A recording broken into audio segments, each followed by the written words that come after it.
Narito ang balita ngayon. Nagpaabot ng kanilang taus-pusong pakikiramay ang mga senador sa namayapang dating senador na si Rene Sagisag. Inilarawan ng mga senador si Sagisag na kilalang human rights lawyer bilang isang taong may dangal at integridad at advocate ng mabuting pamamahala.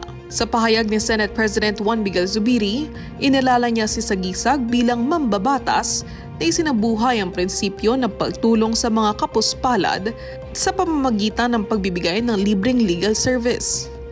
Pinuri rin ni Senate President Pro Tempore Loren Legarda si Sagisag na aniya ay nagsilbi bilang boses ng walang boses at nagtatanggol sa kanila ng buong lakas sa kabila ng panganib ng kanyang sariling buhay.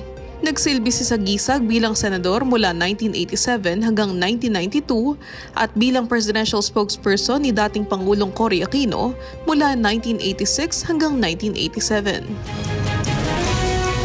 Yan ang balita sa oras na ito. Sa ALTV News, una, ang tama at totoo.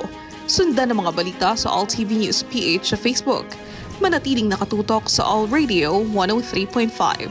Ako, si Michelle Giliang.